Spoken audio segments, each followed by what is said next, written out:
Shalom, shalom, j'espère que vous allez bien. Bienvenue au jour 17.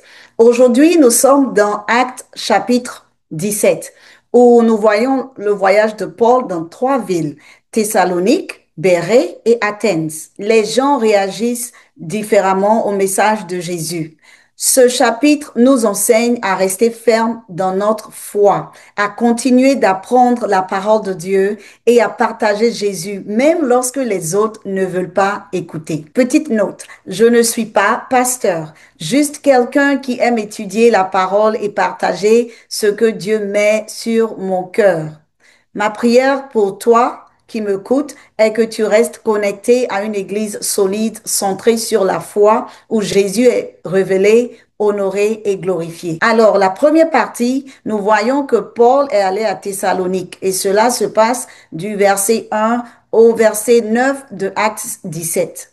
Ce qui s'est passé, c'est que Paul a commencé son ministère allant dans la synagogue où il enseigna pendant 3 sabbats. Il expliqua à partir des Écritures que Jésus est le Messie, le Sauveur promis par Dieu.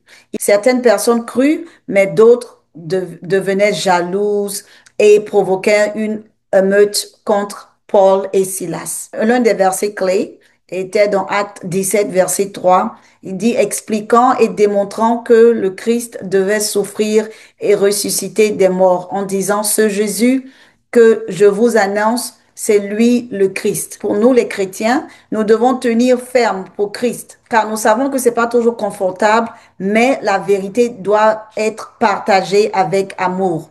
Paul n'a pas adouci son message pour rester fidèle à la parole de Dieu. En tant que chrétiens, nous sommes appelés à parler avec vérité, même quand c'est pas populaire. Nous devons aussi être fidèles à Jésus et nous devons savoir que cela peut attirer l'opposition. Mais cela aussi va apporter un véritable but pour Dieu. Ma question pour toi aujourd'hui, toi qui m'écoutes, quand les gens ne partagent pas ta foi, restes-tu silencieux ou silencieuse ou tiens-tu ferme comme Paul l'a fait? Alors, ils sont allés à Bérée, ça c'est la deuxième partie, à partir du verset 10 au verset 15, à Bérée était vraiment intéressante parce que les habitants de Bérée étaient différents. Ils écoutaient attentivement Paul et vérifiait chaque jour dans les Écritures si son message était vrai.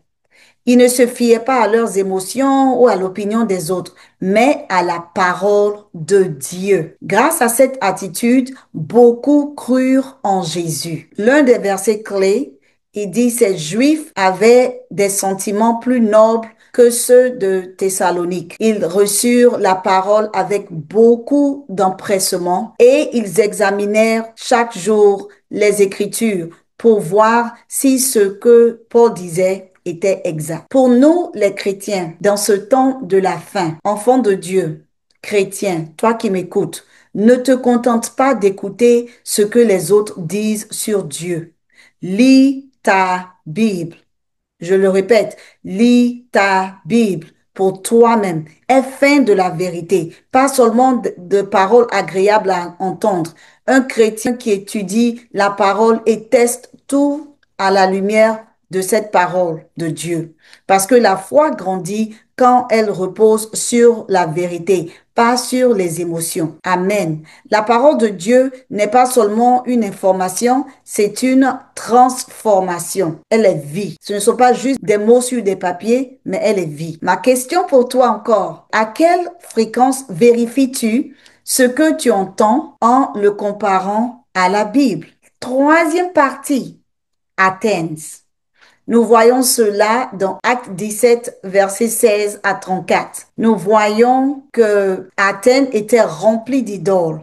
Partout où Paul regardait, les gens adoraient de faux dieux. Son cœur était brisé pour eux.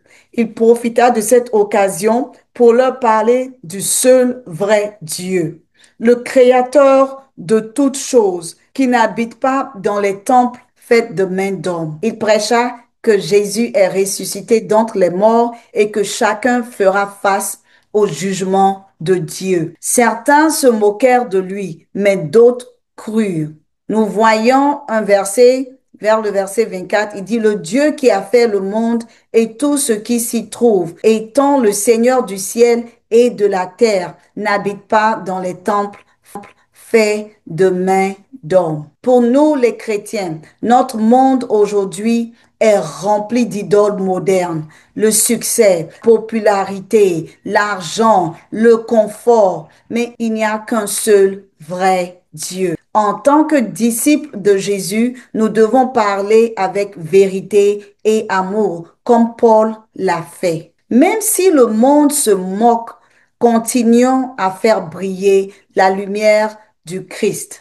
Sois une voix de vérité dans un monde plein de bruit. Ma question pour toi encore, c'est quelle idole ou distraction dois-tu abandonner pour mettre Jésus-Christ en premier? Que le Saint-Esprit sonde ton cœur afin de filtrer et d'enlever toute idole ou distraction. Pour nous, les chrétiens aussi, quand nous voyons un peu ce qui s'est passé à Thessalonique, nous devons être audacieux, ne pas reculer devant ce qui se passe ou quand les gens parlent mal de Jésus. Nous devons défendre notre foi. Pour les chrétiens de Béret, nous voulons être comme eux, être enracinés, connaître les Écritures pour nous-mêmes.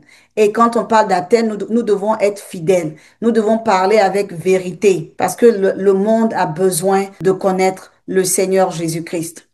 Paul n'a jamais changé son message pour s'adapter au monde. Il faisait confiance au pouvoir de l'évangile pour changer le monde. En court résumé, nous pouvons dire que Acte 17 montre le courage de Paul à prêcher Christ partout, dans la synagogue, dans les maisons et même parmi les idolâtres. Certains ont cru, d'autres se sont moqués, mais Paul n'a jamais cessé de montrer Jésus.